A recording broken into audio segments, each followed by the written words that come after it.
있느니라. 하나님께서 자신의 독생자를 세상에 보내사 우리가 그분을 통해 살게 하셨은즉 이것 안에서 하나님의 사랑이 우리를 향해 나타났느니라.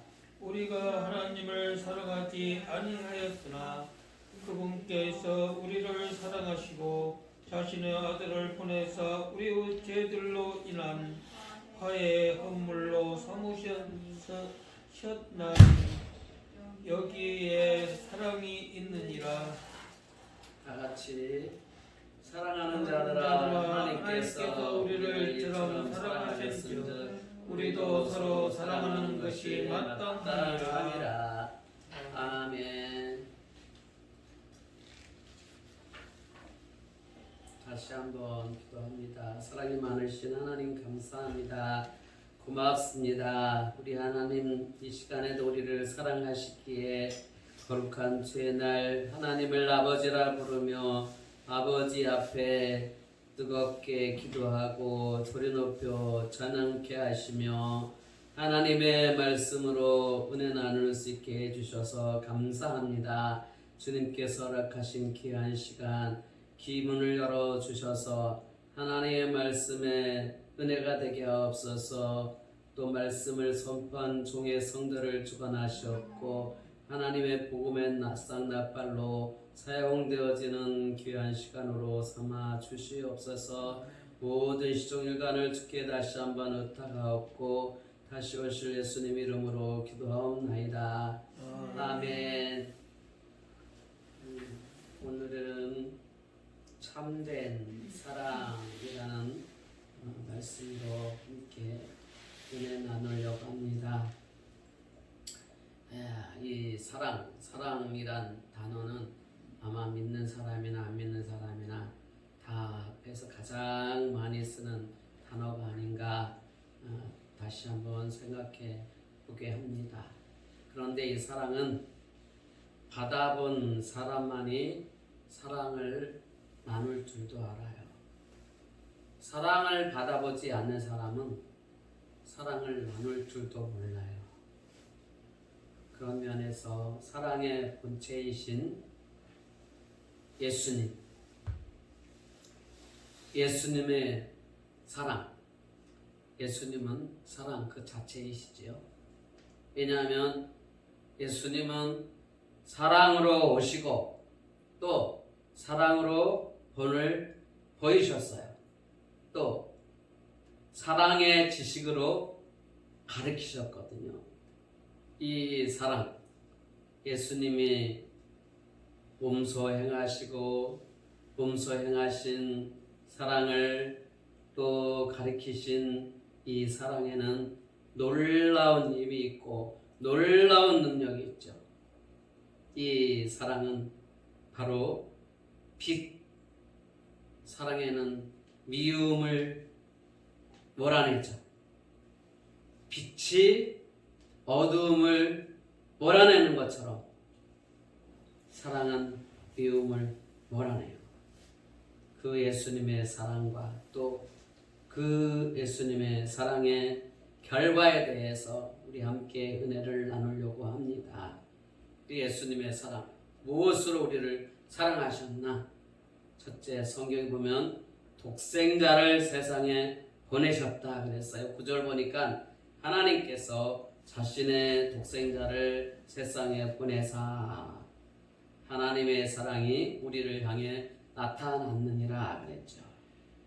요한일서 보면 요한일서 특징은 뭐냐면 1장 1절부터 10절까지 보면 보았고라는 말이 5번이나 나오고 또 만졌노라라는 말씀이 나오고 이는 보았고 만졌고 이 말은 무슨 뜻이냐면은 내가 이 예수님의 이 사랑을 내가 경험했고 또 내가 체험했고 그런 의미를 담고 있거든요. 그리고 요한일서 2장에 보면은 안다라는 이 아는 것에 대한 것을 13번이나 기록을 했고 또 이 안다 이 말은 경험으로 아는 것을 말하는데 원어로 말하면 헬라어로 비노스코라고 해요. 비노스코. 경험으로 아는 것. 그럼 독생자가 누구예요? 독생자. 독생자라는 것은 독자 아들. 딱 한 분 예수님 하나님의 아들. 하나님은 그리스도를 세상에 보내심으로 하나님의 사랑을 사람들에게 드러내셨어요. 바로 하나님은 영이시죠. 하나님은 영이셔서 우리 사람의 육안으로는 볼 수가 없어요. 그래서 독생자 아들을 이 땅에 보내심으로 우리와 똑같은 육신의 몸을 입고 이 땅에 오셨으므로 그분이 바로 하나님이시죠. 독생자 아들 예수님. 이 세상에 지구상에 있는 모든 하나님의 피조물을 향해 하나님이 오셨다라는 거예요. 그러면 하나님께서 이 독생자 아들을 보내신 목적이 무엇일까? 목적이 분명 목적이 있거든요. 사람은 누구를 만나느냐 참 중요하죠. 중요해요? 중요하지 않아요? 중요해요. 어떤 사람을 만나느냐, 어떤 친구를 만나느냐, 어떤 이웃을 만나느냐, 어떤 또 학교에 친구를 만나느냐, 얼마나 중요한지 몰라요. 왜 중요하냐? 인생의 진로에 있어서 엄청난 영향을 주기 때문에 중요하다는 거예요. 예수님은 우리가 알기 전부터, 우리가 찾기 전부터 하나님께서 먼저 우리를 아시고 찾아오셔서 우리를 만나 주셨어요. 왜 그래요?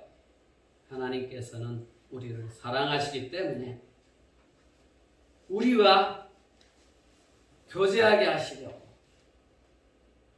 우리와의 하나님과의 교제는 이성적인 그런 교제가 아니에요. 아버지와 그분의 아들 예수 그리스도와 함께하는 것이 교제예요. 예수님이 성경에 보면 뭐라고 말씀하셨냐면 나를 본 자는 아버지도 보았느니라고 말씀하셨거든요.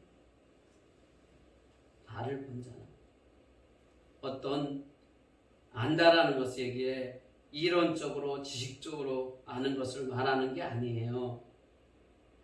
그분은 빛이셔서 어둠에 있지 않아요. 그분과 함께 교제하는 것은 바로 어둠에 있지 않고 그래서 빛의 자녀, 빛의 자녀이기 때문에 어둠이 물러가죠. 어둠은 뭐예요? 죄, 악한 거,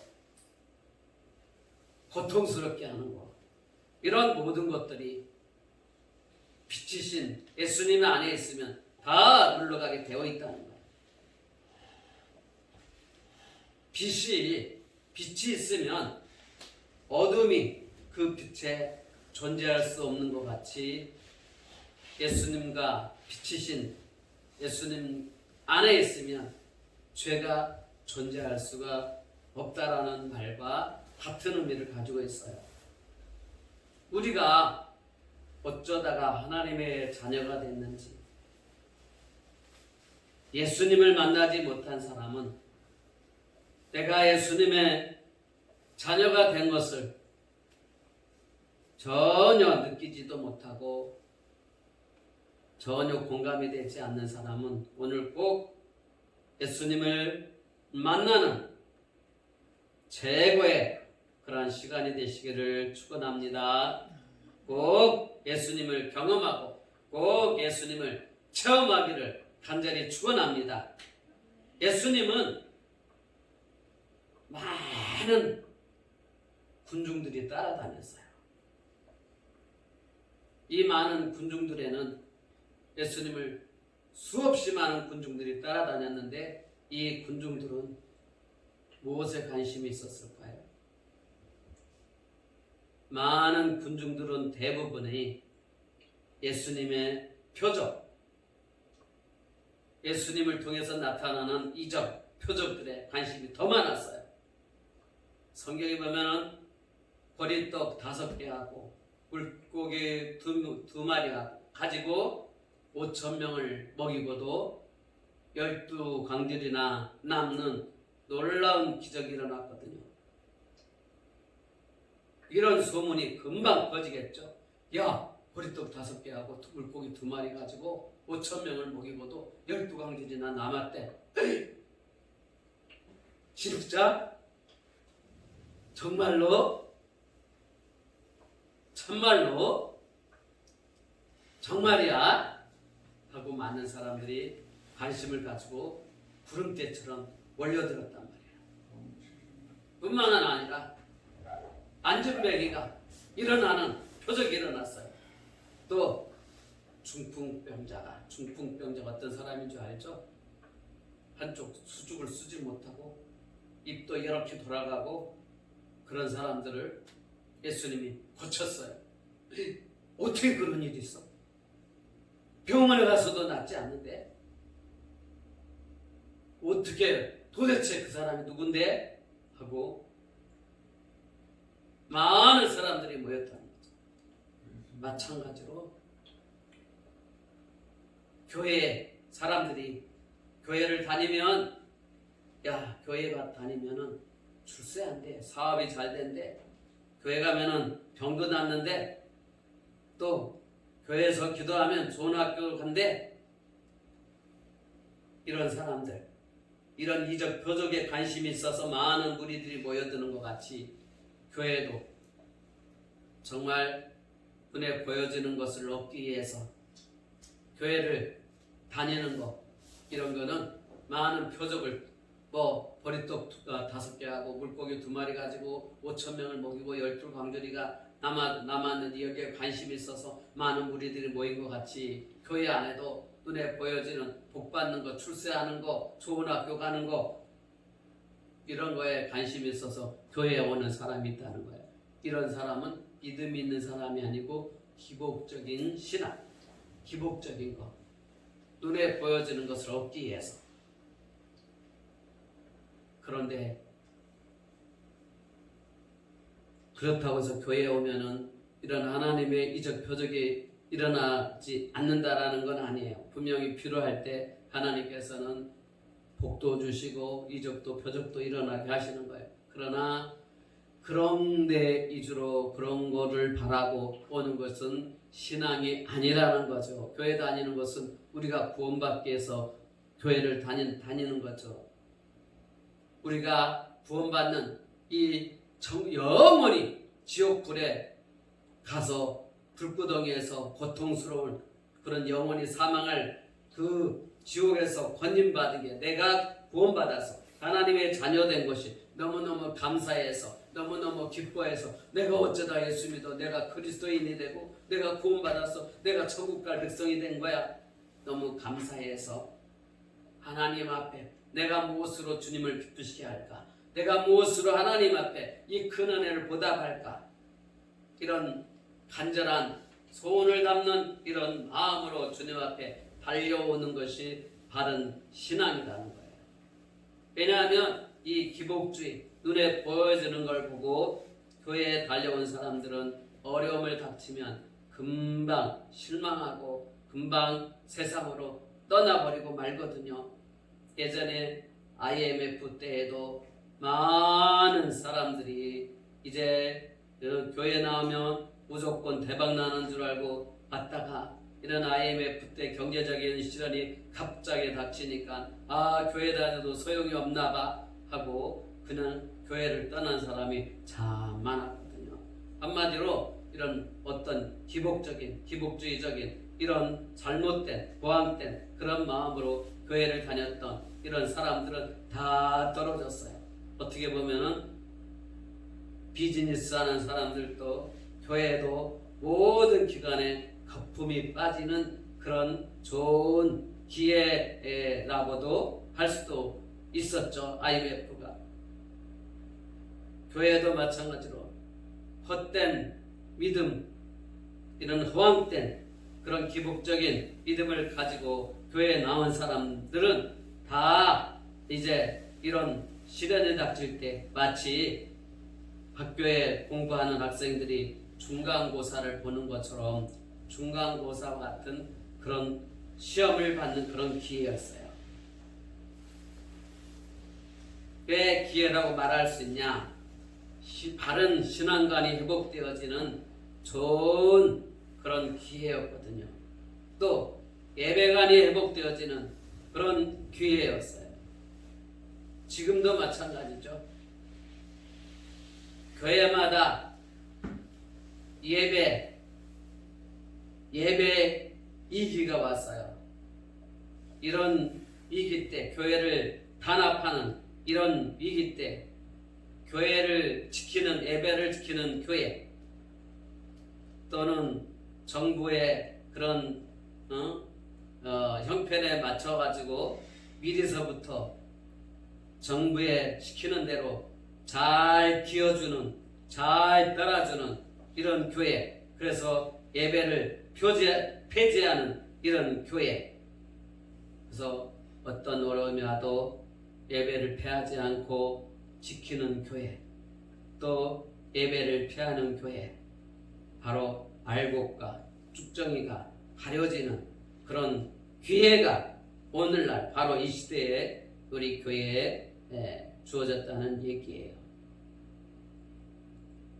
그래서 정말 알곡 성도들은 믿음을 지키고자 정말 간절한 소망을 가지고 있는 천국을 소망하는 이런 성도들은 이제 선택의 의지에 따라서 교회를 찾아가는 거예요. 거리와 상관없이 저 파주에 있는 참 좋은 교회인가? 그 교회는 교회를 들어가지도 못하게 완전히 교회를 문을 철폐하고 교회가 자유롭게 예배를 못 드렸어요. 왜냐하면 교회에서 음식을 해먹지 말라고 하니까 음식도 안 해먹었어요. 그랬는데 주변에서 누가 음식을 먹었다고 허위로 고발해가지고 음식을 시켜 먹었다는 이유로 교회 문을 완전히 그 지역 정부에서 막아가지고 교회도 들어가지도 못했어요. 그러니까 교회 주차장에서 그냥 야외에서 예배를 드린 거죠. 유튜브에도 한번 나왔었는데, 또 그 교회가 왜 탄압받는 이유가 뭔가 알아봤더니 차별금지법을 반대하는 시위를 앞장서서 한 목사님이었고 교회였어요. 이런 교회마다 타켓이 돼가지고 교회를 탄압하는 그런 현실이 곳곳에 일어나고 있는데, 그렇게 탄압을 했지만 이 목사님은 교회를 폐하지 않고 주차장에서 예배를 드리고, 또 더러는 다른 교회들은 교회를 못 들어가게 하니까 야외에 가가지고 예배도 드리고 그렇단 얘기를 들어요.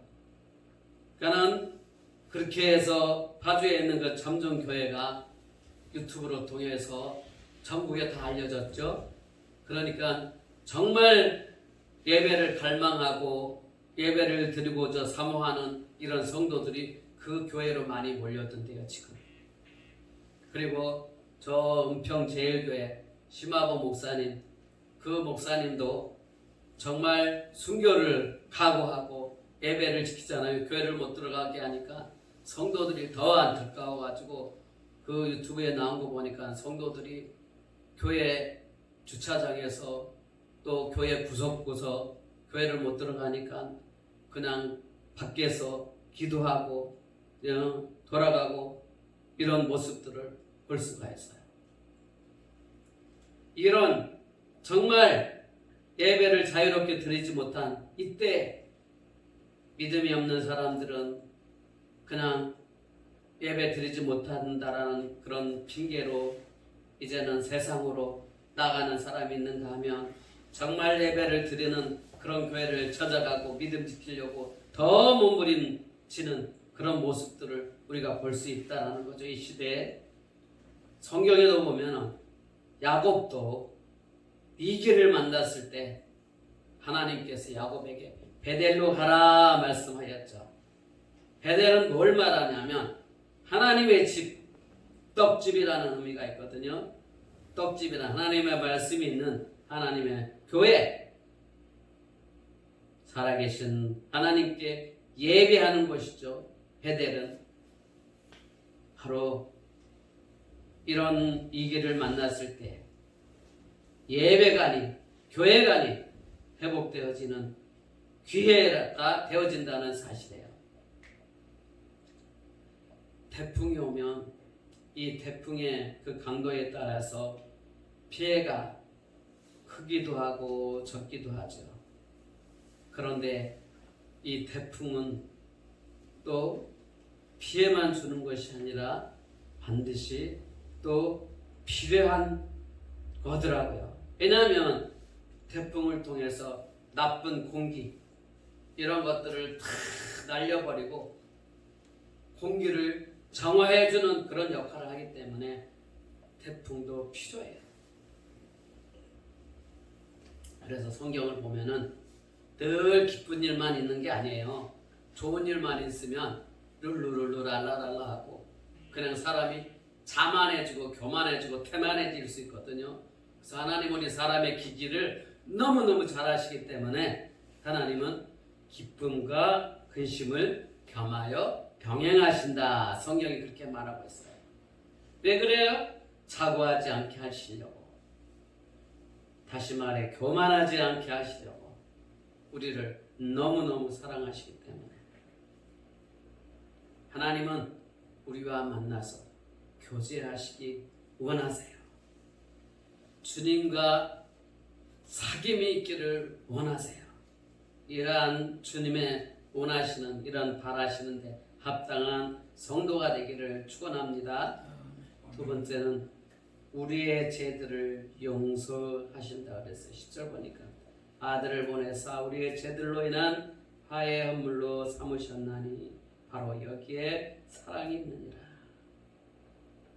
우리는 모든 인류가 인종이나 국가나 언어나 신분을 초월하죠. 바로 차별이 없다는 얘기예요. 요한일서 2장 2절 보면은 그분께서는 우리의 죄들로 인한 화해 헌물이시니 우리의 죄들뿐 아니요 온 세상의 죄들로 인한 화해 헌물이시니라. 죄들은 복수죠.